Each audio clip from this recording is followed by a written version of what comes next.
Então, vamos lá, gente. Hoje a aula é sobre dois autores que caíram ano passado, e quando eu fui pegar as questões, eu percebi que é da mesma prova que a gente vem fazendo questões da prova de Rio Claro e de Francisco Morato. Aí eu vou ver se eu baixo essas duas provas e ponho lá no grupo, porque eu acho que é os mesmos autores de Guarulhos. Porque, nossa, acho que só Carvalho, que eu vi que é Rio Claro, e esse Cavalieri eu não achei, eu achei de professor, mas eu achei em outro site, que aí eu acabo jogando no Google, e no que concurso eu achei uma questão para vice-diretor. Então é uma questão bem difícil. Mas esse autor quase não tem questões dele na internet. Na verdade, a autora, né? É Ana Maria Cavalieri. Então, eu achei bem difícil essa autora, mas o Carvalho já é mais fácil. Não é tão difícil, não. Mas são autores que, pelo que eu vi, vão cair esse ano, porque estão caindo. Caiu, começou ano passado, né? Então, provavelmente cai esse ano no concurso também. Vamos lá. Ó, como tem muita gente nova, eu vou explicar mais ou menos como eu faço. Nós lemos o resumo e ali a gente vai conversando a respeito. Depois eu coloco os principais aspectos e aí nós fazemos as questões juntos. É bem simples, bem objetivo, porque a maioria daqui trabalha, então não é uma coisa tão detalhada, por isso que eu sempre posto o artigo no grupo, ou uma parte do livro que eu acho na internet, eu posto também para vocês darem uma lida, porque aí contribui com o resumo, aquilo vai tendo significado para você, que o aprendizado ele é assim. Se aquilo não tem significado para você, provavelmente na hora da prova você não vai se lembrar. Então é importante estar lendo, não uma coisa maçante, mas para que aquilo tenha significado para você. Lembrando que auxilia também na hora da redação. Quanto mais a gente lê e se apropria dessas palavras, do pedagógico principalmente, vai ficando cada vez mais fácil a escrita. Então, vamos lá. São duas autoras, né? Essa é a Marília Pinto de Carvalho. Ela vai falar sobre o sucesso e o fracasso escolar. E aqui ela fala de um ponto, ó, o ano é 2003, mas é um ponto que está cada vez mais tendo debates. Na época que ela escrevia, quando ela fala sobre gênero, né? Na época era muita questão da mulher e do homem, por ser menino e por ser menina. Ela debate bastante no artigo dela sobre isso, sobre a questão da masculinidade, de ser homem, os preconceitos, mas hoje, numa das questões, a gente vai ouvir o termo LGBTQIA+, que para alguns, por questões religiosas, possa ser horrível, mas lembrando que na escola, além de ser laica, nós temos que acolher a todos. E eu tenho amigos que, dentro da escola, já tem crianças do 5º ano que mudou o gênero dela. Então, é provável que caia, porque ela fala de você incluir a todos, sem discriminação nem preconceito nenhum. Então, na hora da prova, eu sempre costumo falar, nós tiramos todo o nosso achar de lado, e focamos no pensamento do autor e no currículo que a prefeitura deseja. Por isso que eu também sempre coloco uma parte do QSN, porque vai cair. Não tem conversa. O QSN só não caiu no último concurso, porque ele estava sendo reelaborado. Então, esse ano ele vai cair. Então, a gente também já estuda um pouquinho do QSN, que eu já disponibilizei no grupo também. Quem não tiver, é fácil de achar no Google, mas não tem problema. Eu tenho fácil aqui no celular, eu passo para todo mundo de novo, não tem problema. Então, vamos lá. Ó, o objetivo do artigo dela é discutir a relação entre sucesso e fracasso escolar, com base nos gêneros dos estudantes. E aqui ela foca no gênero masculino e feminino. A autora explora como os fatores de gênero podem influenciar no desempenho acadêmico dos alunos e como as questões do gênero são abordadas no contexto educacional. Ela apresenta uma revisão da literatura existente sobre o assunto e discute diferentes teorias que explicam as diferenças de desempenho entre meninos e meninas na escola. Lembrando que é um artigo de 2003. Ele se torna atual devido às questões que eu falei, porque mesmo o que ela fala sobre o desempenho escolar dos meninos e das meninas também acontece hoje. Nós ainda somos extremamente tradicionais, eu sempre bato nessa tecla.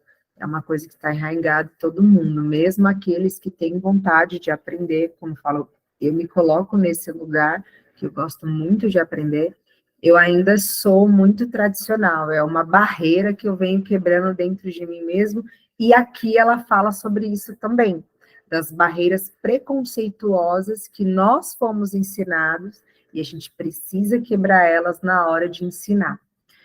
Ela aborda questões como os estereótipos de gênero, expectativas sociais e culturais, interação professor-aluno e ambiente escolar. Olha lá, expectativas sociais e culturais. Vai olhando essas palavrinhas e elas têm que estar muito claro para a gente. Eu vou tentar na próxima aula trazer um mapa mental dos autores que a gente trabalhou, porque essas palavrinhas elas são essenciais, principalmente na última aula. Quem não assistiu, depois eu coloco lá no YouTube, porque quem eu falo por mim, tá, gente? São autores novos, eu passei no último concurso, então alguns eu conheço devido aos TCCs que eu fiz, outros eu não conheço, passei a conhecer depois que eu... Pode falar, Ana. Eu vi que alguém levantou a mão. Pode falar. Tem problema em interromper, não, tá bom? Pode falar à vontade.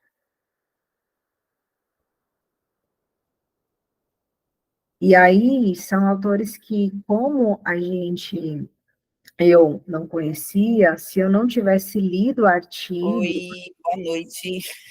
Pode falar. Boa Desculpa, eu não noite. estava conseguindo ativar aqui. O pessoal está ouvindo Ah,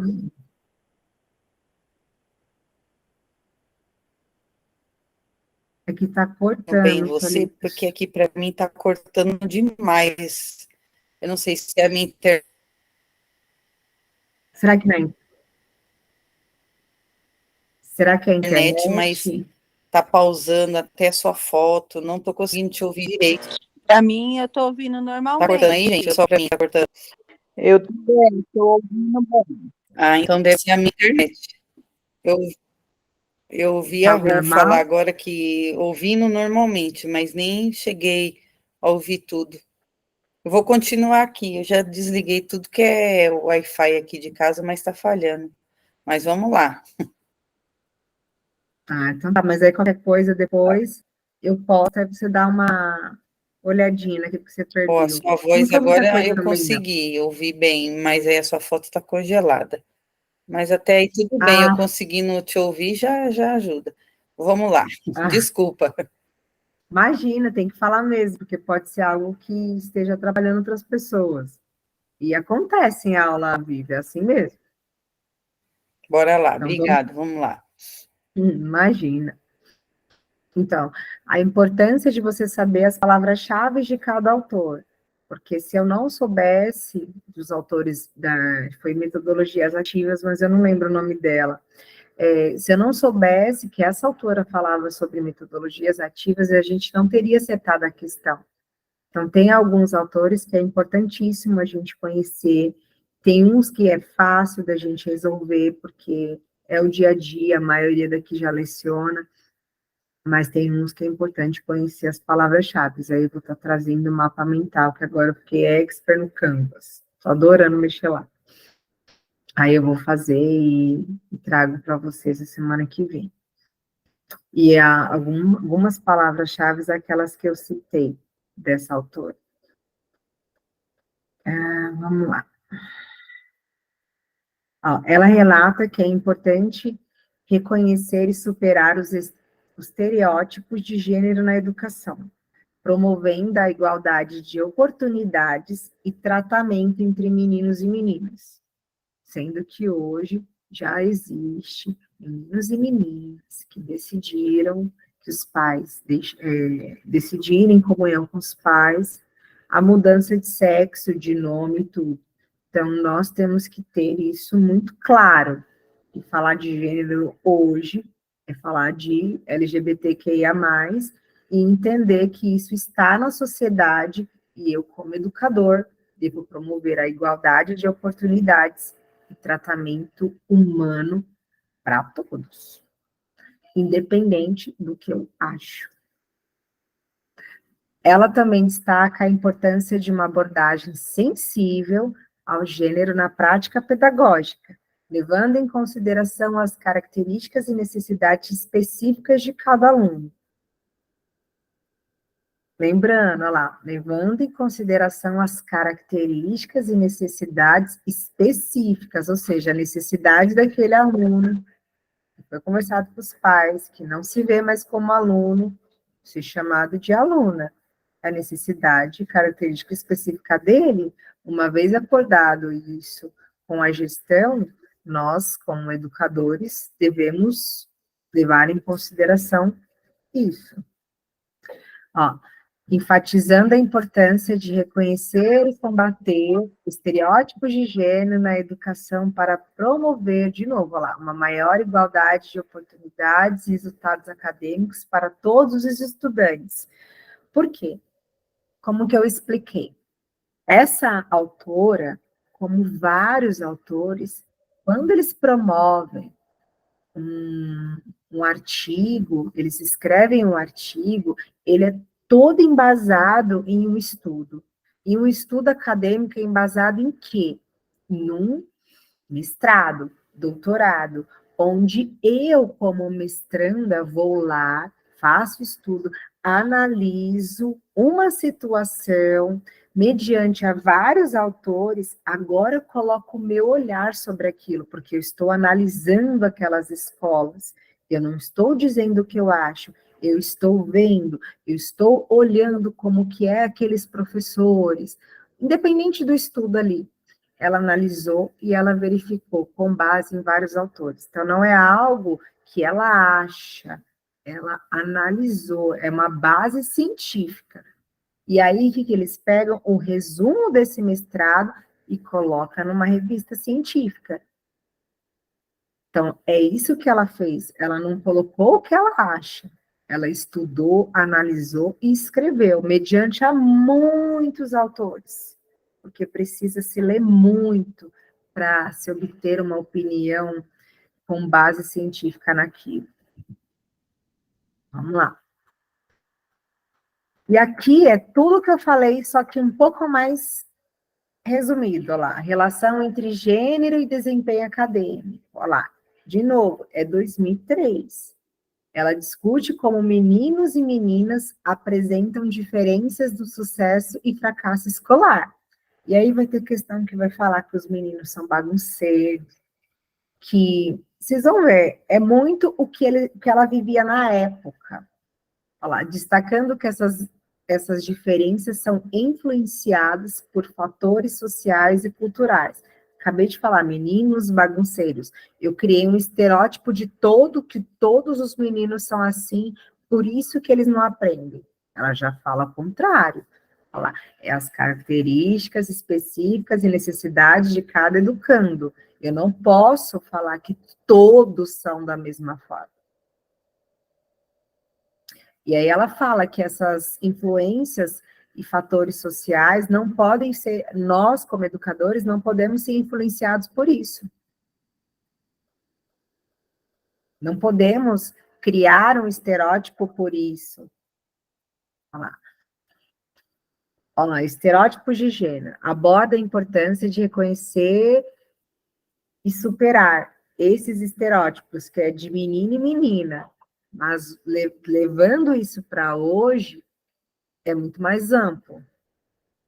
E aí eu não posso achar que só porque ele mudou de sexo naquele momento, porque a gente sabe que é um autoconhecimento isso que a pessoa está vivendo. É uma coisa que ela está se autoconhecendo. Eu não posso limitar as oportunidades de aprendizado dessa criança, desse aluno, porque a família dele decidiu isso. Ou eu também não posso limitar as oportunidades de aprendizado, porque eu criei um estereótipo que esse aluno é bagunceiro. Entre outras coisas, tá? É só um exemplo, que o artigo é bem amplo. Olha lá, expectativas sociais e culturais. Ela põe essa relação aos papéis de gêneros, onde pode influenciar de novo o desempenho escolar. E isso ela não pode, nós, como educadores, não podemos deixar isso acontecer. É importante falar, gente, que cada autor ele está coligado ao que a prefeitura quer do professor. Por isso que eu sempre peço para todo mundo ler as características do profissional que está antes, lá no edital, antes dos autores. O que o profissional, o professor, precisa fazer, precisa ser.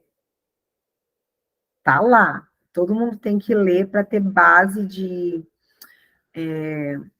não só conhecimento pedagógico, mas eu preciso ter essa base na hora da minha escrita. Então, quanto mais eu leio, quanto mais aquilo tem significado para mim, a minha escrita melhora. E a gente sabe que a redação é um ponto forte. Que vou ver se eu preparo alguma coisa agora nas férias, para vocês estarem se preparando aí, porque não adianta também ter uma boa redação e não ir bem nos autores, tem que ter equilíbrio. Mas também, se você for bem nos autores e não escrever uma boa redação, a sua nota cai. Então, precisa ter um equilíbrio aí. Olha lá. Interação professor-aluno. Destaca a importância dessa interação no desempenho acadêmico.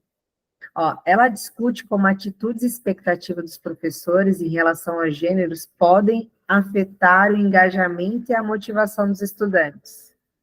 Ou seja, um professor muito estereotipado, cheio de preconceitos, ele, ao invés de motivar os seus alunos, acaba atrapalhando no desempenho acadêmico deles. É que se nós soubéssemos a importância que nós temos dentro de uma escola, dentro de uma sala de aula, que eu sempre gosto de bater nessa tecla, não é não é só uma questão de salário, é uma questão que você está mexendo com vidas e vidas de muitas outras pessoas. E a gente pode tanto elevar a autoestima de um aluno, quanto colocar ele lá para baixo. E aí ele leva para a vida. Eu tenho histórias também de um monte de pessoas que, por causa de uma fala de um professor, foi um fracassado, levou aquilo para a vida. E isso ela fala aqui. Olha lá. Ambiente escolar. A autora ressalta a influência do ambiente escolar na questão de gênero e fracasso, lá, sucesso e fracasso escolar. Ela examina como as práticas, políticas e recursos da escola podem afetar os resultados acadêmicos e a equidade de gênero. Você vê que não é só nós, aqui também entra a gestão, aqui também entra a parte política, de políticas públicas, o que está lá na lei. Essa autora fala algumas coisas da lei, mas a outra fala muito mais, que a gente vai ver, fala sobre a LDB, é importantíssimo vocês darem uma olhada naquele artigo, ele é bem rico. E é isso, gente, quer ver? Agora é o QSN. O QSN é dividido no introdutório, educação infantil, educação fundamental e EJA. Ali está tudo, todo o currículo baseado na BNCC, Guarulhos fez, em conjunto, e eu participei como estagiária, as professoras, todas as professoras de todas as redes fizerem hora atividade. Então, é muito lindo. Você lê ele assim, é muito rico, é uma escrita muito fácil, de fácil entendimento, e é bem bacana, se vocês puderem ler, é bem legal. E lá no QSN, no introdutório, fala sobre a educação. O que eu coloquei, eu vou explicar. Ó. A educação é um direito social fundamental e tem como desafio a transformação da sociedade na superação de preconceitos. Só um minutinho, gente. A Ana Paula mandou mensagem no WhatsApp que ela disse que não está conseguindo acompanhar. Ela mandou um áudio. Por isso que ela saiu. Não entendi. Ela saiu da aula porque não está conseguindo acompanhar. Uhum. Acho que é Tá a ruim. internet. Uhum. Depois ela vai no YouTube. Então, vamos lá. Eu vou ler de novo, tá? Ó, a educação é um direito social fundamental e tem como desafio a transformação da sociedade na superação de preconceitos, barreiras sociais, de manutenção de desigualdades econômicas, cultural, de gênero, raça e etnia. Vamos lá, gente, de gênero. Quantos preconceitos a gente tem e nós precisamos superar? Para tanto, faz-se necessária a construção de uma escola pautada pelos seguintes princípios: ético, político e estético. Isso cai na prova. Cai porque está lá na Constituição Federal. E aí ela colocou aqui, eles colocaram aqui no QSN. Aí os princípios éticos da autonomia, responsabilidade, solidariedade, do respeito ao bem comum, ao ambiente, às diferenças culturais, identidades e singularidades. Políticos, olha lá, do direito de cidadania, do exercício da criticidade, do respeito à ordem democrática. E estéticos, da sensibilidade, da criatividade, da ludicidade e da liberdade de expressão nas diferentes manifestações artísticas e culturais. Eu posso ter errado, não sei se está na Constituição, porque está 2010, mas está nos nossos documentos oficiais, e nós precisamos, além de se apropriar isso para a prova, levar isso para a nossa prática pedagógica. E como eu disse, nós mexemos com vidas. E assim, eu não sei para vocês, mas eu, o ano passado, fui a primeira professora de diversos alunos que vieram de uma pandemia. E aí eu me tornei inesquecível na vida deles. Dependendo de como fosse a minha postura em sala de aula, eu poderia ter se tornado inesquecível de uma forma muito negativa. E aí a gente leva essa energia para a gente. E isso é ruim demais. Prefiro levar de uma forma muito boa, porque desafios na nossa profissão vai ter sempre. Mas quando a gente faz com amor e respeito ao próximo, que isso é base para qualquer coisa, a situação muda. E aí a primeira questão, olha lá, lembra? Rio Claro 2022. Desculpa a letra tá pequena, mas tem algumas questões que tem textão. E aí não cabe no slide, gente. Mas aí quem não conseguir ler agora, tem lá no... Eu coloquei o arquivinho no grupo, e aí vocês dão uma lida. Ó, em uma escola pública, durante as reuniões de planejamento do ano letivo de 2022, a coordenadora chamou a atenção da equipe pedagógica para um lado preocupante. Os meninos têm sido a esmagadora maioria de estudantes que ficam de recuperação, ou mesmo repetem de ano da escola. O público atendido pela escola é composto por crianças vindas de contextos socioeconômicos desprivilegiados. Nada parecido com o que a gente vivencia em Guarulhos. Ó, no ensino fundamental 1, há um número bastante equilibrado entre meninos e meninas. A equipe assumiu como um dos pilares para o trabalho pedagógico de 2022 transformar essa realidade identificada na reunião. As discussões começaram de modo desorganizado, com diversas causas sendo levantadas para explicar o maior fracasso escolar dos estudantes. As alternativas apresentam algumas falas coletadas na reunião. Assinale aquela que converge corretamente com a perspectiva de Carvalho sobre o fracasso escolar de meninos. E aí, na hora da prova, talvez eu não lembre o que aquele autor falava. Mas, conforme a gente vai estudando e aquilo tem significado para a gente começa a refletir sobre. Não precisa lembrar tudo, entende? Porque senão a gente fica doido na hora da prova, muita pressão psicológica, ansiedade. Então, a gente precisa ter uma noção, não precisa saber tudo, mas ter uma noção já auxilia. E eu errei essa questão, eu gosto sempre de deixar claro, quando eu acerto eu falo, e quando eu erro eu falo também. Vamos ver se vocês vão acertar.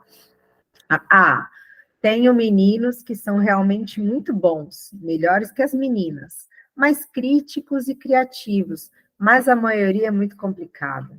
Não querem nada com os estudos. B.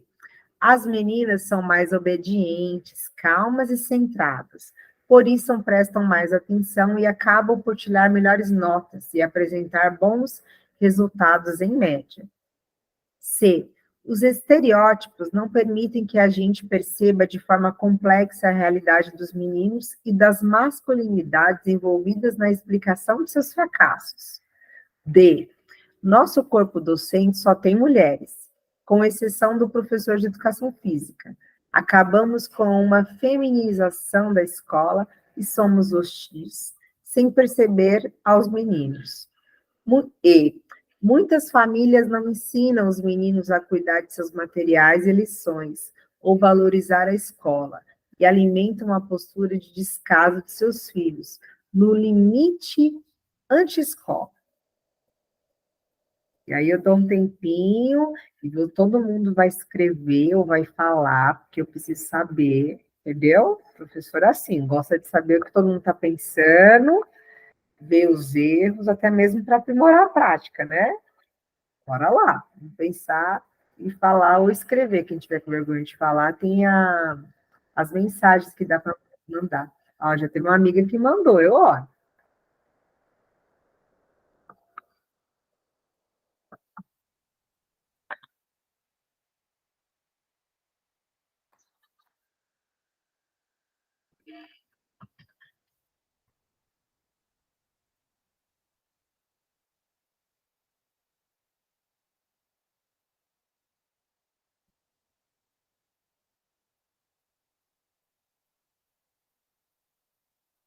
Mais uma amiguinha colocou, vamos lá, vamos ajudar, porque às vezes o seu erro pode ser o erro do outro, ou pode ser aquela que você pensou que era, e aí a gente vai discutindo, vendo as palavras positivas, palavras negativas, bem legal, bora lá, gente.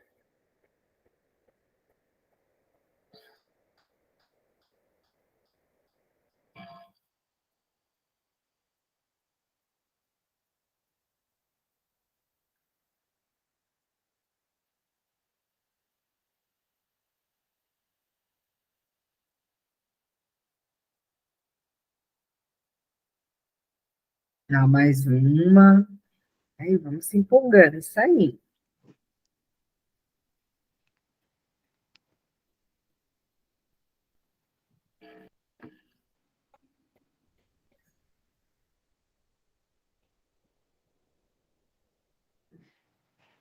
Dá mais um minutinho, porque cada questão é 3 minutos, viu, gente? Bora lá.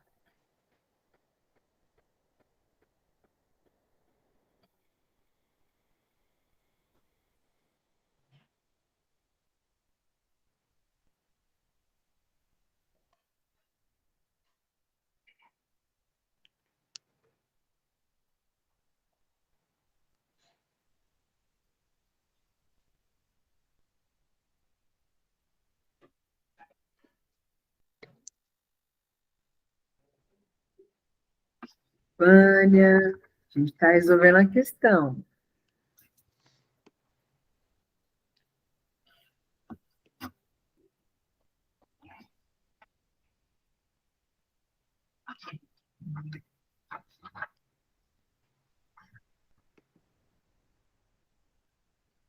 Então, vamos lá, gente. Vamos ver. A maioria colocou C. Lá.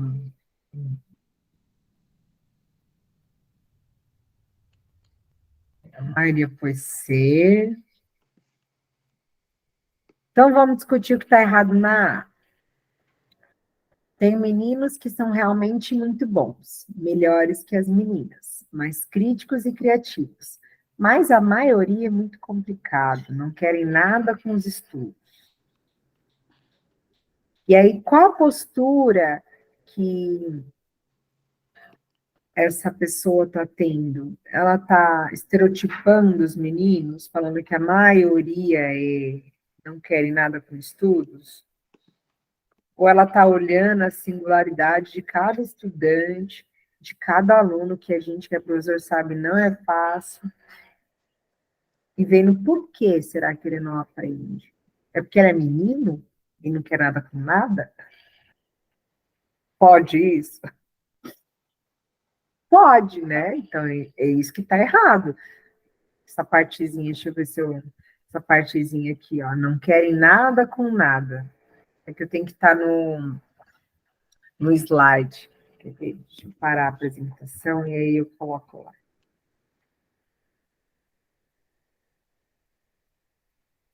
Mais fácil, peraí. Essa parte aqui, ó. Eu só não consigo ver vocês, tá? Apesar de que fica fácil para todo mundo entender. Errado, ó. Quando eu vou resolvendo a questão, eu vou vendo que parte que está errado.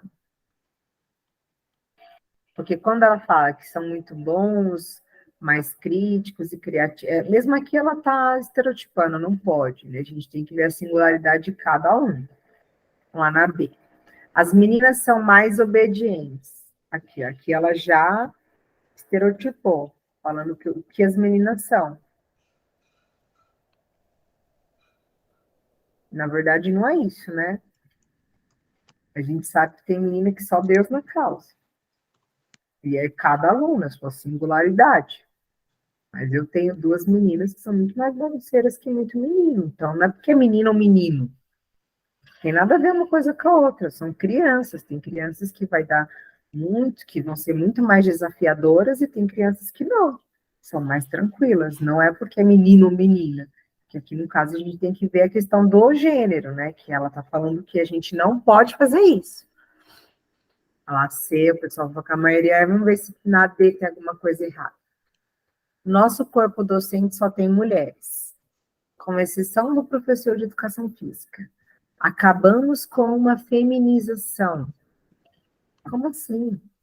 Acabamos com uma feminização da escola? Eu estou estereotipando também. E somos hostis, sem perceber, aos meninos, que as meninas são mais hostis. Tem muito nexo essa questão, não é cheirosa, igual a professora Fernanda fala. Ó, muitas famílias não ensinam os meninos a cuidar de seus materiais e lições, ou valorizar a escola, e alimentam uma postura de descaso aos seus filhos.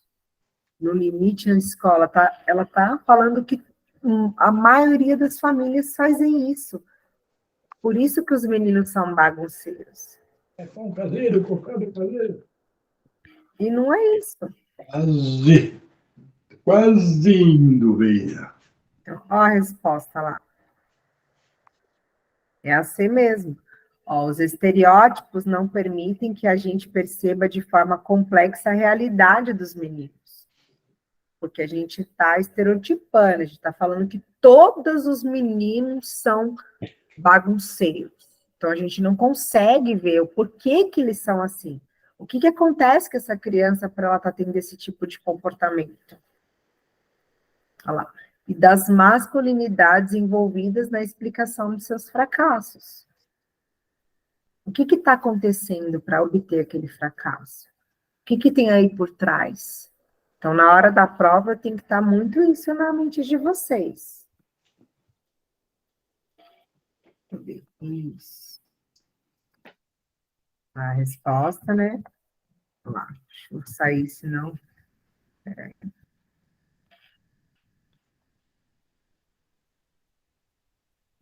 Aqui.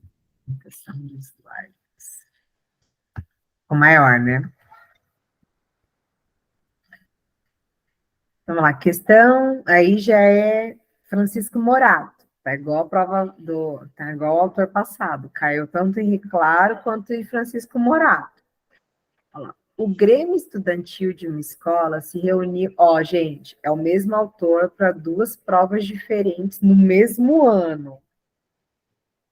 Eu bato na tecla e falo para vocês, façam as provas da VUNESP. Eu fiz todas. Todas as provas da VUNESP. Eu tive muito mais tempo que vocês, eu tive um ano, por causa da pandemia. Mas quanto mais prova vocês fizerem, vocês vão pegando o jeito da banca. E a banca muda pouquíssimas coisas. Olha lá. O Grêmio Estudantil de uma escola se reuniu para propor um evento voltado às discussões de gênero e a sua relação com desafios como o fracasso do aluno e a violência escolar. Caio propôs uma ação voltada à pauta das masculinidades, o que gerou controvérsias no grupo.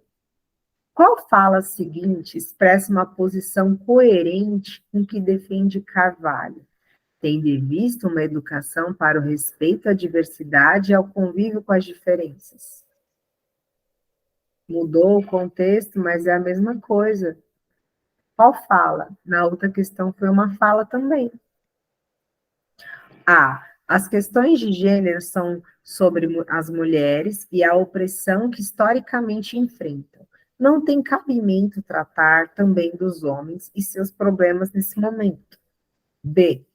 Se falarmos de masculinidade no evento, vamos valorizar ainda mais o homem padrão e esquecer que pensar de gênero é defender as mulheres e a pauta LGBTQIA+.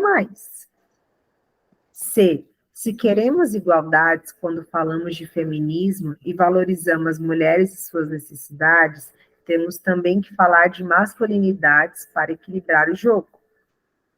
D. É fundamental discutir masculinidades dentro da pauta de gênero, porque elas fornecem modelos de conduta aos meninos e alguns deles têm a ver com problemas de nossa escola. E. Meninos são agressivos e desinteressados pela escola, enquanto as meninas são obedientes e dedicadas. Então, precisamos mesmo impedir que elas sigam sendo inferiorizadas. E aí, vamos pensar e vamos escrever.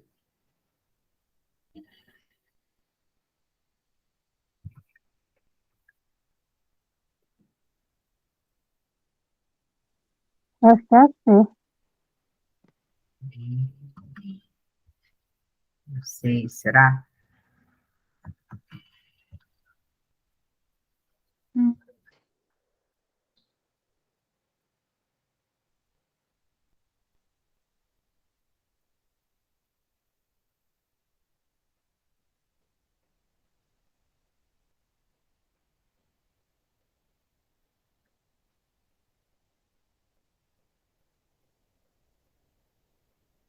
Uau.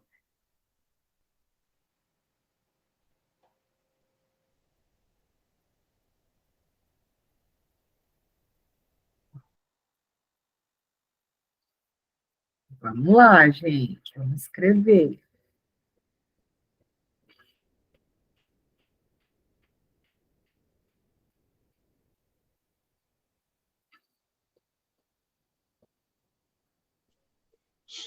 Eu vou nascer, Thaís.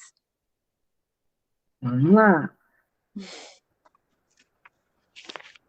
Eu achei essa questão muito difícil. Eu também achei difícil. Muito. Essa é uma das que eu acho que eu deixaria para resolver por último, sabe?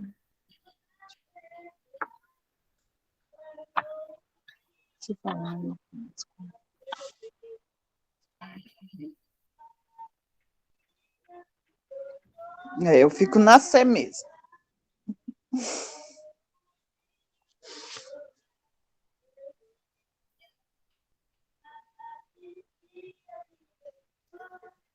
E aí,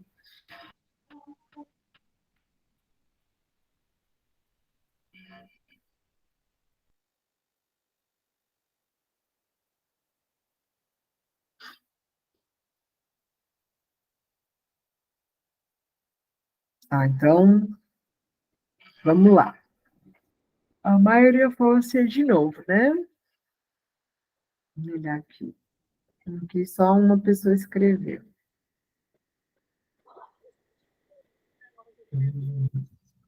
Então, vamos lá. Vamos ver se as questões de gênero são... Deixa eu até mudar aqui. Peraí.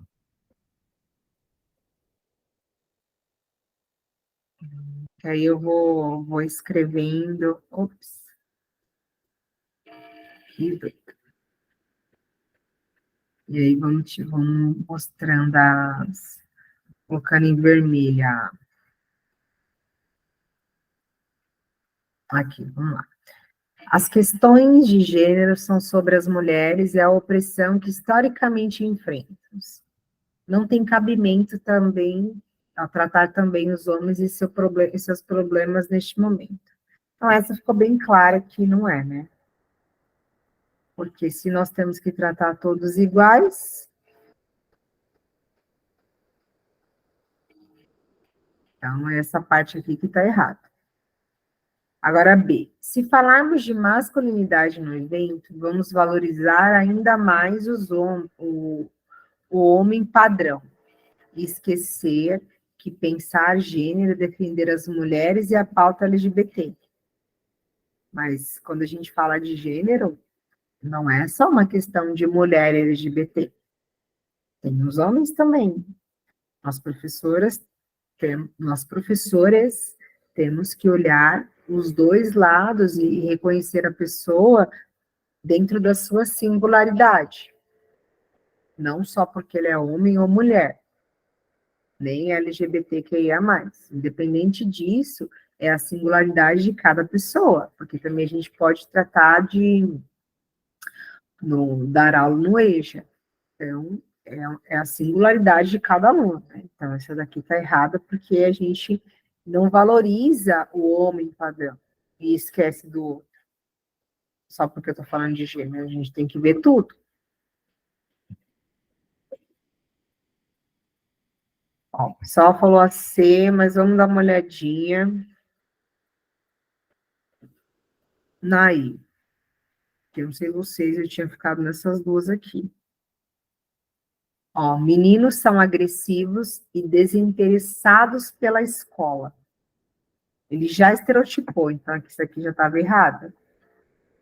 Aí você fala, estereótipo. E qual outra palavra? Já colocou todo mundo igual, igualou as pessoas. Falou que todas as pessoas são daquela forma porque é menino. Isso não é verdade.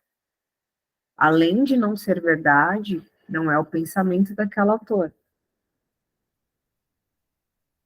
Ó, enquanto as meninas são mais obedientes e dedicadas. Na minha sala, tá tudo igual. Eu acho que pode ser a D também. Então, eu tinha ficado nas duas. Para te falar a verdade, até eu fiquei na dúvida na hora de explicar, por isso que eu vou mostrar a resposta para vocês. E eu vou mostrar aqui, vai. Olha qual que é a resposta. É a D. Porque eu acho que a C está errada, aí eu falo uma coisa que eu acho, eu não tenho muita certeza. Porque eu disse que esses dois autores eram bem difíceis. Ó, quando ele fala que queremos igualdade, quando falamos de feminismos e valorizamos as mulheres e suas necessidades, temos também que falar de masculinidades. Ele fala para equilibrar, mas em nenhum momento fala para valorizar também. Feminismo. Aí eu falo, eu acho que é isso, porque eu errei essa questão. Eu também coloquei a C. E aqui, quando ele fala na D, ó, é fundamental discutir masculinidades dentro da pauta de gênero, porque elas fornecem modelos de conduta aos meninos, e alguns deles têm a ver com problemas de nossa escola. Ou seja, aqui ela está falando de discutir a questão da masculinidade de uma forma de eu entender o porquê que os homens agem daquela forma. O que que tem na cultura que faça com que aqueles meninos ajam daquela forma? E o que que eu tenho que fazer, olha lá, quando fala modelos de conduta, que esses modelos têm a ver nos problemas da nossa escola? Então, é sempre uma discussão. Depois que eu li com mais calma, está bem mais dentro do pensamento do autor do que a C. E eu coloquei a C. Eu errei essa questão quando eu fiz. E aí, só depois que eu refleti a respeito, eu entendi o que era D. Ficou claro para todo mundo? Sim. Senão, Sim. que fala que eu vou tentando de todas as formas aqui explicar, porque eu achei muito difícil, não achei fácil. Talvez na hora da prova eu teria errado essa questão. Porque aqui é interessante nós discutirmos e aí te dar embasamento teórico para que na hora da prova você não tenha dúvida e sim certezas, quando aquilo faça sentido para você. É. A D, na verdade, assim, no começo eu achei legal. Eu não coloquei a D, Thaís, porque Neuza, eu vi assim, problema na nossa escola. Falei, isso que me pegou, que eu não coloquei a D, por isso que eu fui na C. Mas é porque você tem que refletir ela, e assim, eu não tinha refletido também, o Nilson. Para mim, ela ficou muito. A outra, como falou de equilibrar o jogo, de tanto mulher e homem, eu achava que era isso. E, na verdade, a autora pede o que nós reflitamos a respeito do gênero e os problemas causados por isso.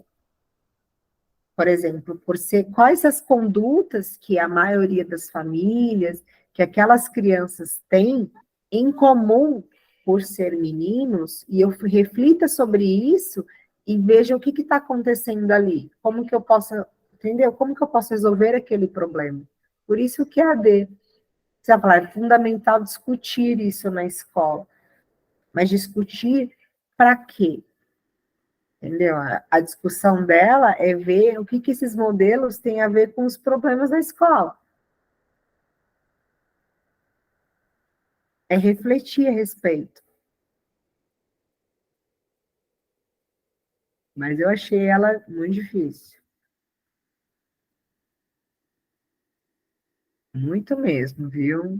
Não achei uma questão fácil.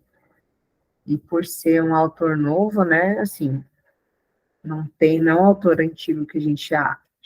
Olha lá. Agora, essa daqui, vou te falar, viu? Mas eu achei ela bem. Se você ler o artigo dela, é bem interessante.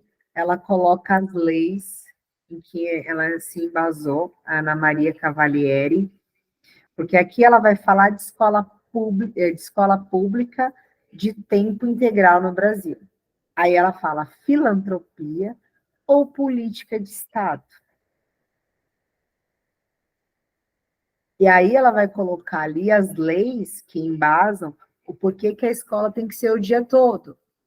Aí a maneira que ele fala de escola pública de tempo integral. No QSN fala da educação integral, mas da educação integral no sentido de a gente avaliar e disponibilizar aprendizagens para que esse aluno se desenvolva num todo. Ela não vai falar sobre isso. Ela vai falar sobre a importância do aluno ficar das 8 às 5 da tarde, em tempo integral. E aí ela vai falar filantropia ou política de Estado? E por que é uma política de Estado? Aonde está embasado? Quais são as leis? Ela cita muito a LDB aqui. E aí nós precisamos estudar até mais a LDB. Eu não coloquei porque a gente não estudou ainda, mas é interessantíssimo estudar a LDB e entender as leis e bases da educação do nosso país. E aí ela vai analisar a implementação da escola pública em tempo integral no Brasil. Não é só em Guarulhos, não é só em São Paulo, é no Brasil. Aí, e ela questiona se essa iniciativa é resultado de ações filantrópicas ou de políticas públicas consistentes. Ações filantrópicas no sentido de ser uma escola que vem com uma ação, uma empresa que auxilia uma escola, que dá subsídios para essa escola ficar o dia todo. Não o governo está bancando nisso, é nesse sentido. Contextualiza a expansão da educação em tempo integral no Brasil, destaca os principais programas e políticas já adotados, discute a importância da educação em tempo integral para o desenvolvimento integral dos estudantes e a redução das desigualdades sociais. E ali ela vai falar e deixar bem claro, não é só uma questão de ser para as pessoas com mais necessidades, que possuam necessidades financeiras, para os pobres em si, resumindo. Não é por isso, é porque, para que essas crianças se desenvolvam iguais às outras, elas necessitam de mais tempo na escola. E aí, não é só deixar socada aquela criança o dia todo na escola. Não é isso. Como em muitas escolas a gente sabe que acontece. Não é isso. É a criança ali se desenvolver como um todo e se proporcionar uma educação de qualidade.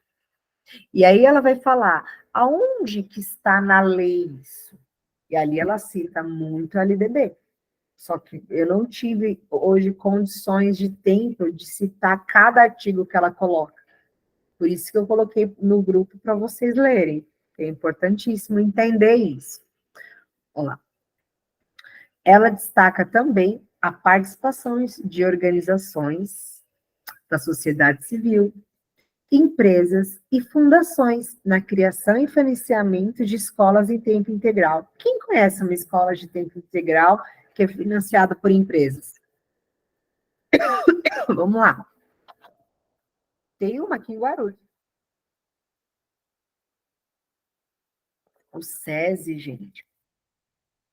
O SESI é educação integral, dificílimo de conseguir. É muito mais barato que uma escola particular. E o ensino é maravilhoso.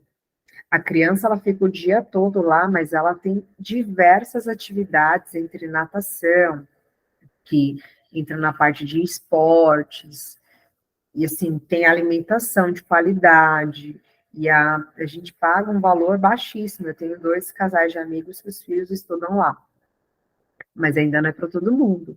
E só é muito boa, por quê? Porque tem o investimento de outras empresas, além do governo. E ela fala dessa importância das empresas estarem investindo na educação do país. Lembra lá, artigo 205. A educação é um direito de todos, com a participação de todos também, ou seja, todo mundo deveria estar investindo.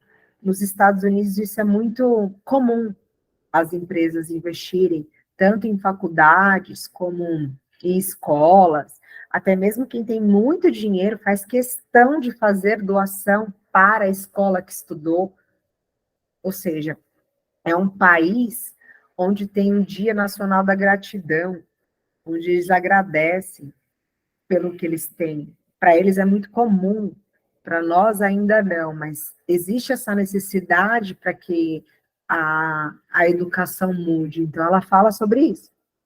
Olha lá, no entanto, a autora ressalta que a oferta de escolas públicas em tempo integral ainda é limitada e insuficiente para atender a demanda existente. Ela levanta questionamentos sobre a sustentabilidade dessas escolas e a dependência, como eu falei, de recursos externos, o que pode comprometer a efetividade e a universalização dessa modalidade de ensino. Analisa os principais desafios e dilemas da escola pública em tempo integral, como a formação adequada dos profissionais, a definição curricular, a gestão escolar e a participação dos pais da comunidade. E aqui eu ressalto, enquanto nosso país ainda não ver que não é um dever só do Estado, não é um dever só da família, não é um dever só da gestão, é um dever de todos. E aqui ela fala sobre isso, para que a escola, ela funcione, ela é um dever de todos, todos devem participar. Pergunto a você, quem já foi a algum conselho escolar aqui? Ela também aponta para a necessidade de um debate amplo e aprofundado sobre o papel do Estado na oferta desse tipo de educação. Ou seja, as leis estão aí, mas as pessoas debatem e precisa ser debatido. Nós só podemos ir atrás de um direito se nós soubermos dele. Agora, se a gente não sabe nem dos nossos direitos, fica complicado a gente ir lá e falar mal de um político, por exemplo, se eu nem sei do meu direito, não sei nem do porquê que eu estou reivindicando isso. Aonde eu estou certa, aonde eu estou errada? Precisa se conhecer. Em suas conclusões, a autora defende que a escola pública em tempo integral no Brasil deve ser entendida como uma política de Estado, e não apenas como uma iniciativa filantrópica. Ela argumenta que é necessário fortalecer e expandir essa modalidade de ensino por meio de investimentos e políticas públicas consistentes, visando a garantir uma educação de qualidade e equidade para todos os estudantes. No geral, o artigo de Ana Maria Cavalieri aborda de forma crítica a implementação da escola pública em tempo integral no Brasil, discutindo suas origens, desafios e perspectivas futuras. Lembrando que em Guarulhos, nosso prefeito está conseguindo implementar uma escola pública em tempo integral. Como? Através das conveniadas. As conveniadas, eu conheço várias que fazem um trabalho muito bom mesmo, e é em todo lugar. Existem escolas muito boas e escolas que não são tão boas, mas ele está tentando implementar isso, ou seja, na conveniada a pessoa pode deixar o seu filho das 7 às 5 horas da tarde, e ali ele está garantindo o direito da mãe que precisa trabalhar e não tem onde deixar a criança. Então, ele está conseguindo implementar a educação integral. Talvez por isso que até esteja esse autor, porque ele está conseguindo implementar isso. E cada vez mais tem conveniadas para tentar suprir uma necessidade que a rede hoje não consegue. Então, eu sempre falo, nós olhamos os dois lados. Nunca é falar mal do governo por inteiro, mesmo porque ele precisa fazer a parte dele para se manter lá. Senão ele não estaria. Olha lá, principais aspectos: expansão da educação em tempo integral, participações de instituições privadas, porque necessita, o governo não consegue suprir tudo. Políticas governamentais, ou seja, por mais que ela cite os artigos que fala, esses artigos precisam ser mais aprofundados, para que o Estado atue nessa área. Porque sendo uma lei que esteja em vigor, nós podemos cobrar por ela. E se ainda não tem políticas públicas para isso, ela cita essa necessidade, para que o Estado possa ofertar isso de maneira mais assertiva. Olha lá, limitações e desafios. Ainda tem um número insuficiente de vagas, né? E depende muito de recursos externos. Então, e formação adequada dos profissionais. Ou seja, bate na tecla, formação adequada de profissionais. precisa para que o profissional saiba o que ele esteja fazendo na sala de aula. Se você não tem formação, você pode se formar como professor. Se você não tiver uma formação contínua, a sua prática ela vai sendo cada vez mais... ela não vai estar atingindo, ela não vai estar se aprimorando. Então, ela não vai ser adequada para aqueles estudantes. E numa escola integral, ela precisa, porque o aluno ele não pode ficar só por ficar ali. Porque senão não adianta nada. Ele não vai estar aprendendo nada. Né? Pelo contrário. E aí ela fala sustentabilidade e universalização. Né? Ela levanta questões sobre a necessidade de investimentos públicos consistentes para fortalecer e expandir esse tipo de oferta educacional. Ela bate muito nessa questão. Precisa, né? A gente sabe que precisa. E no QSN não fala nada de em tempo integral, mas é importante a gente entender também o que é uma educação integral, porque elas estando, a criança estando meio período ou período integral, nós devemos conceber essa criança uma educação por um todo. Aí ele fala, compreende-se a educação integral como concepção na qual a educação é vista como ações coletivas que promovam o desenvolvimento de sujeitos em sua totalidade. Todos os sujeitos são considerados potencialmente capazes de aprender. E aqui eu falo todos. Mesmo aquela inclusão que a gente tenha na sala, independente da dificuldade, se o professor tiver um olhar mais atento, ela pode não aprender como a outra que não tem a dificuldade que ela tem, mas ela pode se desenvolver suas potencialidades ali também. Eu já tive aluno que entrou sem falar nada na sala, saiu falando, balbuciando algumas palavras. Isso é um grande avanço para quem não consegue falar nada. Entende que cada um avança no seu tempo, mas avança. Ó, em diferentes espaços do ambiente escolar e de seu entorno. As aprendizagens e desenvolvimento humano são entendidos como um processo contínuo e multidimensional. Então, nós devemos promover isso. Vamos lá para a questão. Olha lá onde é a questão. Questão do concurso Senado Federal. Não achava ela. Procurei no que concurso, não achava. Só achei essa, que é de vice-diretora, essa questão. E eu achei ela bem difícil. Mas é bom, assim, questões difíceis que façam a gente refletir com palavras que às vezes a gente não viu ali. E aí a gente já anota como uma palavra, como as palavras principais daqueles autores, para a gente só fazer uma revisão antes da prova. Não dá tempo de ver tudo antes da prova, né? Então, vamos lá. A pesquisadora Ana Maria Cavalieri é uma das principais referências brasileiras nos estudos sobre educação em tempo integral. De acordo com essa autora, atualmente, a ampliação do tempo escolar está baseada nas concepções, errei essa também, gente, autoritária ou assistencialistas, e democráticas ou que se pretendem emancipatórias. B, clássicas ou conteudistas, e multidisciplinares ou que se pretendem transdisciplinares.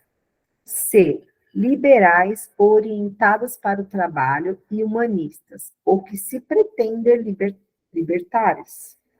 D, tradicionais ou clássicas e pluridisciplinares, ou que se pretendem interdisciplinares. E, tradicionais ou conservadoras e construtivistas, ou que se pretendem progressistas.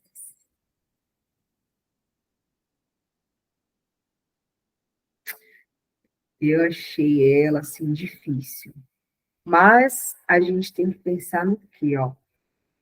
A ampliação do tempo escolar está baseada nas concepções, e depois ela coloca. Ela está baseada num tipo de concepção agora, e depois ela coloca que se pretende ser de outra forma.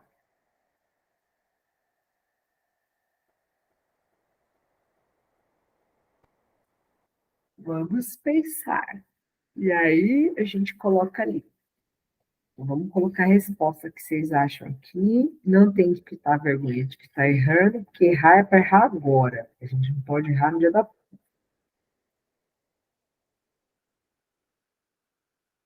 Agora é importante a gente errar mesmo.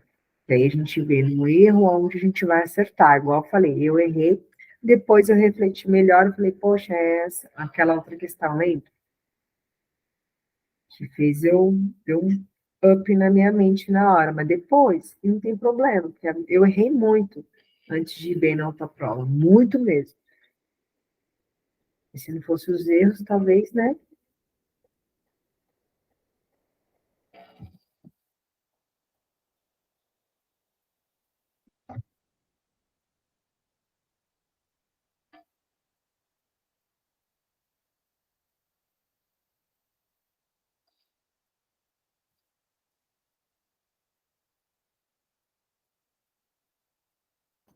Virgínia.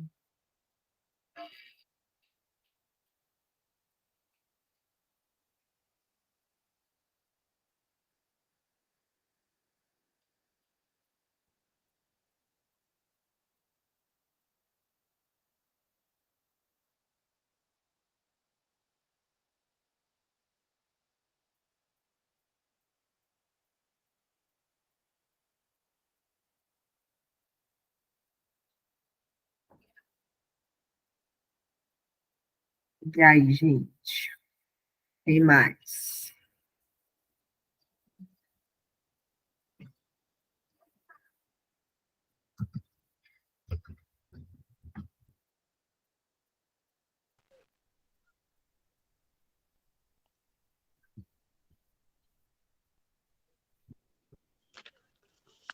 Não, se a gente for na dúvida, é isso mesmo, tem que colocar.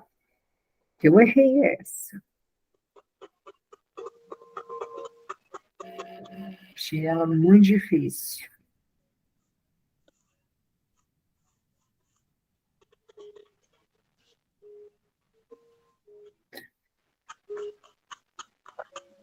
Então, vamos lá. Ó, eu vou pôr a resposta e aí eu vou explicando, tá, gente? Que eu achei ela muito difícil. Eu só consegui explicar assim, dando a resposta.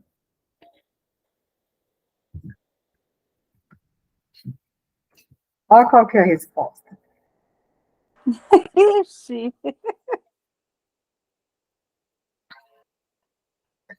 Ó, o porquê, vamos lá. Por que que ela. Eu não coloquei essa, eu não lembro mais, porque era de manhã. Vocês perdoem. Vamos lá. De acordo com essa autora, atualmente a ampliação do tempo escolar está baseada nas concepções.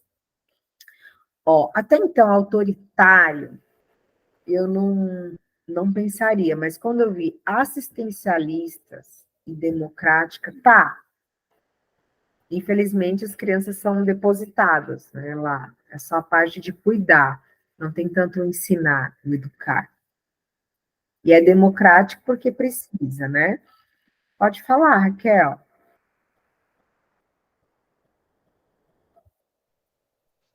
Você Eu levantou a eu acertei 50%, que eu coloquei a por causa disso mesmo, a palavra assistencialista me chama muita atenção. E eu fiquei ano passado no Machado e tinha 15 crianças em período integral. Então eu vi a necessidade disso.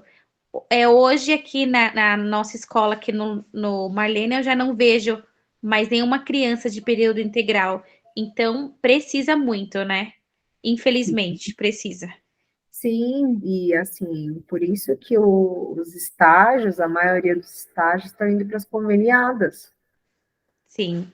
que eles são muito pequenos e as mães precisam trabalhar.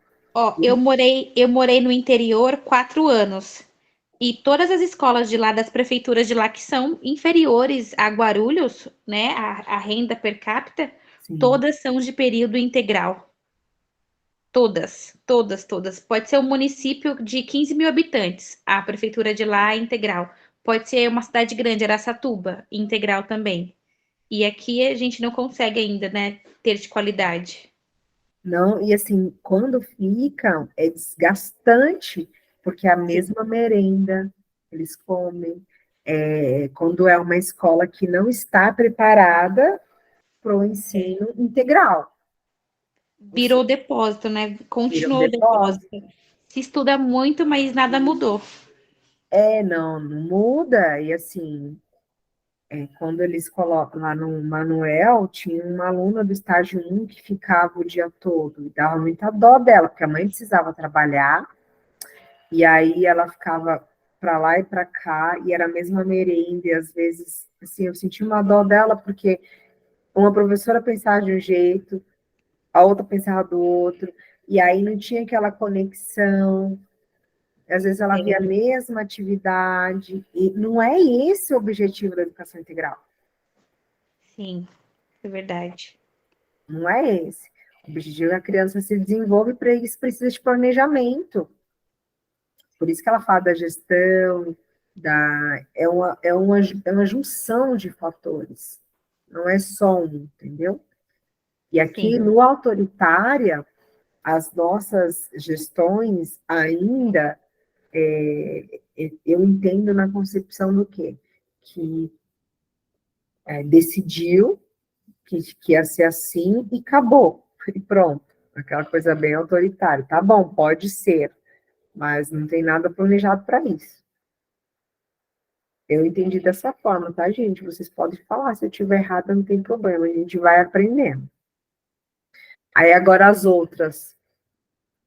Clássica ou conteudista? E multidisciplinares. Ou que se pretende ser transdisciplinares. Essa palavra transdisciplinares, dentro da educação, eu entendo que é uma disciplina passada por outra, mas o que ela fala sobre educação integral não é só sobre isso. Entendeu? A educação, aí, quando ele fala emancipatória, é no sentido de todos ter o mesmo direito. Agora lá, liberais, essa daí, a B, eu não lembro qual que eu coloquei, que eu acho que eu coloquei a D. Também estava errado, viu? Ó, se pretende de ser interdisciplinares, que não é isso que ela quer. Tá vendo, gente? Eu erro também, porque a gente vai aprendendo a lidar com o autor. É um autor muito novo. Eu nunca tinha respondido questões nele. E mesmo assim, às vezes, na hora da pressa de você responder para me ver qual a resposta correta, eu não me atendi aos detalhes. Olha lá. A D, ó, parei na C, né? Liberais ou orientados para o trabalho e humanistas. Ainda não é assim. Deveria, mas ainda não é. E se pretende ser libertários. Eu não entendo que essa palavra é libertário dentro do que a autora pensa. Essa eu não entendi. Ó, aí essa eu falei, né, da tradicionais ou clássicas, que é a C, que se pretende ser interdisciplinares, mas ainda não é objetivo ser interdisciplinar. Tradicional ou conservadora, essas são até certas, porque a gente ainda é assim, e construtivistas, o que pretendem ser progressistas. Não, a gente não é assim ainda não. A gente precisa, mas ainda não é. Então, essa está errada. Mas eu achei muito difícil essa questão. Muito. Tanto é que não é nem para professor, mas eu quis colocar para que fizesse com que a gente, vendo uma mais difícil, fica mais fácil responder do nosso concurso, né? Mas, deixa eu, tô aqui. Eu gosto muito de pesquisar. Aí eu achei essa outra questão num outro site, que é a questão do concurso de Guaratinguetá. Ó, do ano passado também. É muito recente, viu? Eles mudaram, meio que mudou de todo mundo. Não foi só Guarulhos, entende? Ó, a Base Nacional Comum Curricular, BNCC de 2017, afirma de maneira explícita o seu compromisso com a educação integral. entendida como a construção internacional de processos educativos que promovam aprendizagens sintonizadas com as necessidades, as possibilidades e os interesses dos estudantes, e também com os desafios da sociedade contemporânea, e independentemente da duração da jornada escolar. Em um artigo da revista Educação e Sociedade, Ana Maria Cavalieri discute a proposta de escola pública de tempo integral e a relaciona com a educação integral. A pesquisadora examina, a esse respeito, o disposto, lembra que eu falei da lei, ó, da LDB? 9394, de 1996, e a partir daí, o previsto Plano Nacional da Educação, de 2001 e de 2014, e a lei do Fundeb, assim como a influência do Programa Mais Educação, PME, na indução da ampliação do tempo escolar. Tudo isso está lá no artigo dela. Cavalieri encaminha uma reflexão para responder à questão posta no título do artigo: Escola Pública de Tempo Integral no Brasil. Filantropia ou política de Estado? Eita, será que essa palavra eu comi alguma letra nela? Deixa eu ver, deixa eu ler ela aqui. Acho que eu comi alguma letra dela. Avalia que a escola do tempo integral corresponde a uma demanda real das famílias por um tempo maior de permanência dos filhos na escola e também pela qualidade dela, sendo que a educação de tempo integral, tendo começado como filantropia, evoluiu com o programa Mais Educação e com o programa Escola Aberta, tornando-se uma política de Estado de educação integral. Aí teria que ter lido o artigo todo, né? Aí, ó, com as minhas dúvidas.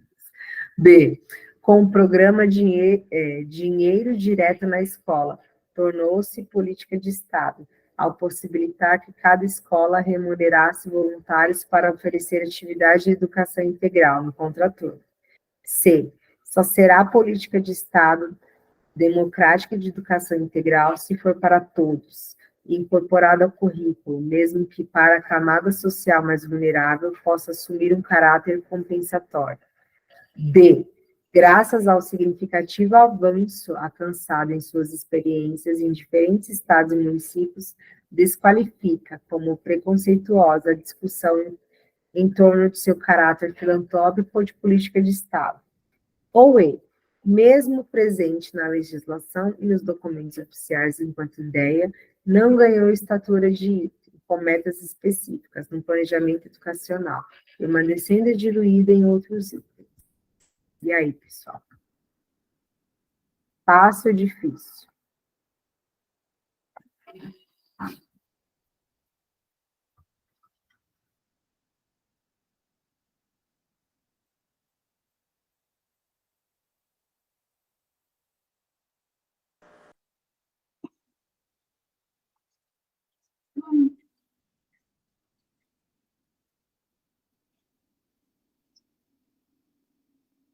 Eu acho que é a C.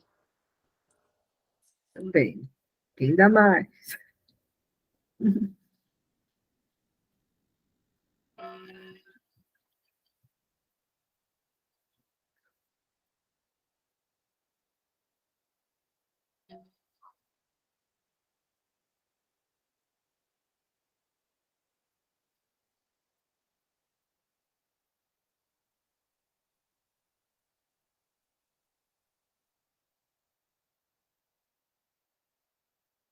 Vai dar mais um minutinho só, viu? Porque na hora da prova a gente não tem tempo.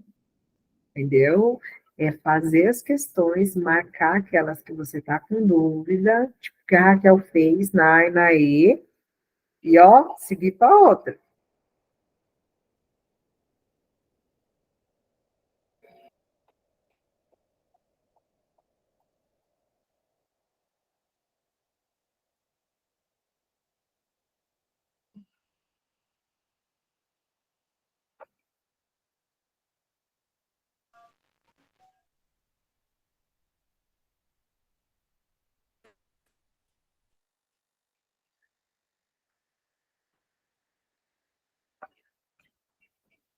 sair aqui ainda mais. Eu fico na C, Thaís. Então, vamos discutir aqui o povo não falou. Vamos lá. Eu sempre voto.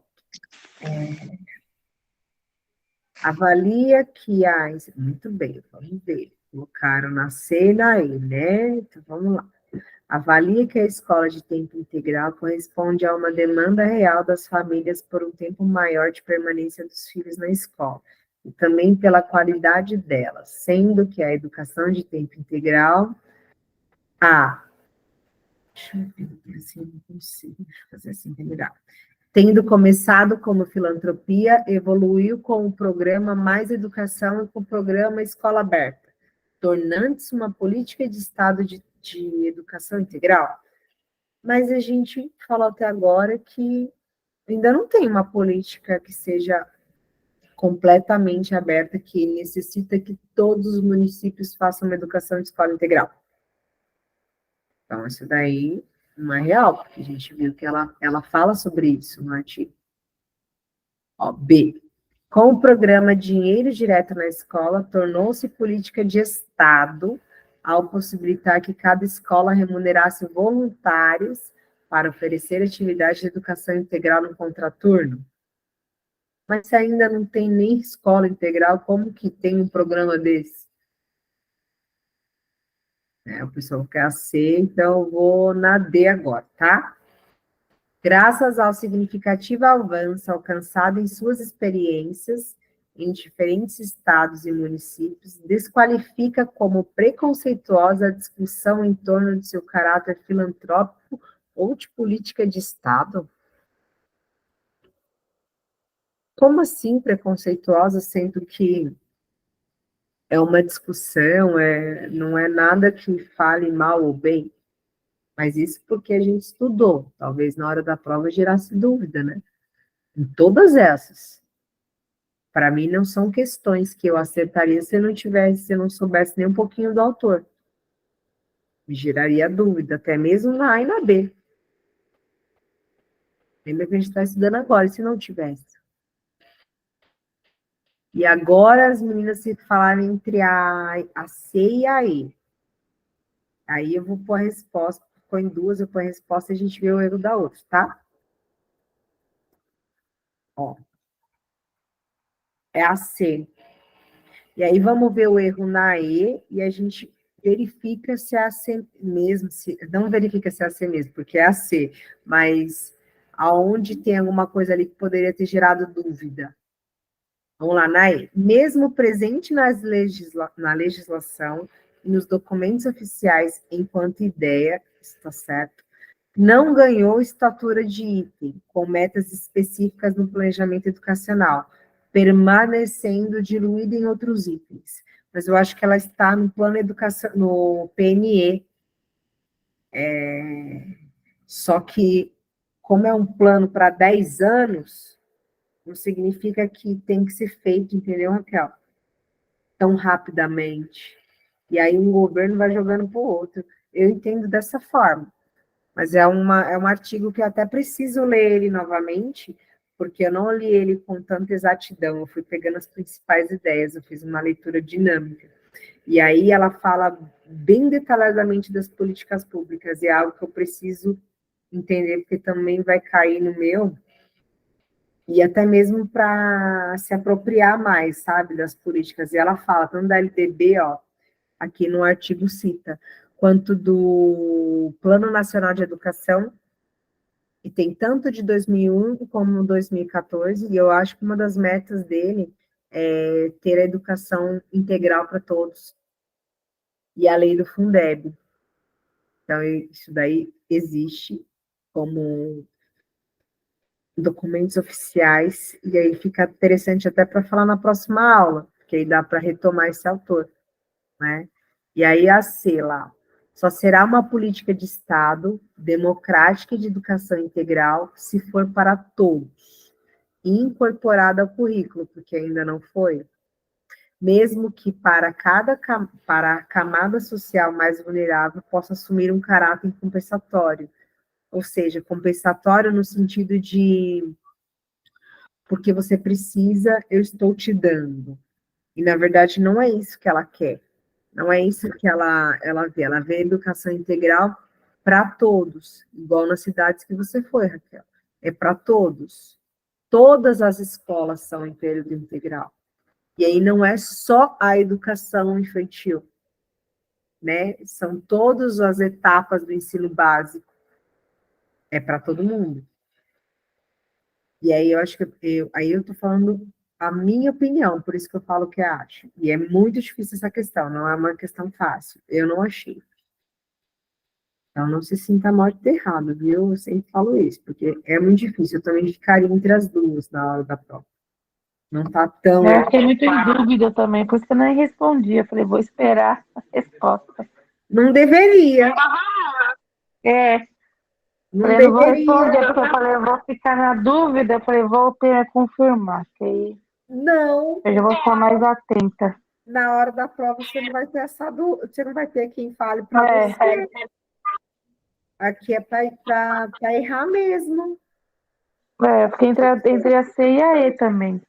Então, mas aí na hora da prova tem que refletir muito. E eu fiquei em duas, em várias, na hora da prova.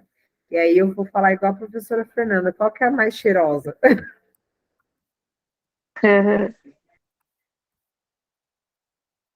E aqui, para resolver essa questão e ser mais clara, teria que ter umas bases legais que eu não tenho, viu? Ainda não está incorporado em mim. Eu preciso estudar os documentos legais para que eu tenha mais firmeza na hora de responder, sabe? Até mesmo para falar com os pais, eu preciso estudar. Porque conforme a gente sabe, igual eu falei, dos nossos direitos, se eles fazem parte da nossa vida, a gente tem até base para ensinar as outras pessoas, né? E precisa, os pais precisam muito dessas bases. E é isso, gente. A aula acabou. Eu estava falando que algumas pessoas não ouviram, mas eu estou com um Instagram novo agora, que é Bora Estudar Tá. Ó que fácil. Vamos seguir eu lá, né, gente? E aí eu estou colocando conteúdo. Depois você coloca lá no grupo. Bora estudar como? Peraí, eu não entendi. Bora. Já vou começar a estudar seguir tá. agora. Bora estudar o quê? Tá, TH, eu. Tá? Tudo junto, @bora estudar, tá. Imagina, Silvana. Já vou procurar, Vou começar a seguir seguir já. agora, porque depois eu esqueço. É isso aí. É, Lá também, eu na coloco correria não conteúdo dá de como estudar. Não é conteúdo da nossa área. É um pouco, né? Porque a gente aprende, como a gente aprende é importante. Isso aí, ó, Raquel, bora estudar, tá? Só que tudo junto. Tá com E aí, TH? vai estudando as técnicas, organização de estudo. Amanhã eu vou colocar mais conteúdo. E aí você segue eu. Ajuda bom. eu virar uma influencer. Demorou. Não é? Ajuda eu. Já adicionei lá. Olha, eu vejo tudo. Eu vou falar igual eu falo para os meus alunos. Eu vejo tudo, eu tenho superpoder. E aí eu tô colocando conteúdo lá, porque muita gente fica perdido, né? Como estuda. E eu já falei isso para vocês, o que a gente dá, o universo traz em dobro para a gente. Então eu falei, deixa eu dividir um pouco do que eu sei com todo mundo, que vai ajudar, né? E aí eu vou colocando a estratégias de planejamento, várias ideias. Aí eu estou pensando em fazer uma live de como estudar certinho, se organizar, quais conteúdos que eu tenho que ter. E ali eu falei de ler o edital. E outra coisa que eu ia falar também, gente, quem não fez a inscrição do concurso é só até dia 13, tá? Depois não tem mais. E pagar até dia 14. Acabei de baixar o boleto. E aí? E pagar até o dia 14. Aí não adianta estar estudando e não fazer a inscrição. Eu sou ansiosa, a maioria do mundo. Eu já fiz. Que eu fico morrendo de medo de esquecer. Eu já fiz no primeiro dia. Primeiro dia, é isso aí não adianta. Tá caro esse concurso, mas tem que fazer. E aí, Ô, Thaís, pode falar. eu ainda não fiz a inscrição, Então você vai fazer, amiga. mas acontece que eu perdi a senha da Vunesp e ele não está aceitando outra senha. Eu estou aqui, ó, revirando a minha casa para Já encontrar essa aconteceu senha. comigo isso. Eu tive que ligar, porque tava dando que tinha outra pessoa usando meu CPF. Eu tive que ligar lá pessoalmente para alterar, e aí eles mandaram no e-mail. Tenta sim, tenta no e-mail. Verificar senha, ele vai te mandar uma senha provisória pro e-mail, aí você consegue abrir. Aí, tá vendo como é importante o grupo? Que aí todo mundo ajuda todo mundo. Ah, então vou Já fazer isso aí, querida, porque eu fui me inscrever, ó. Estou tentando me inscrever no site, no link, pelo celular. Fui na Lan House e não estou conseguindo, porque a Vunesp não quer aceitar outra senha.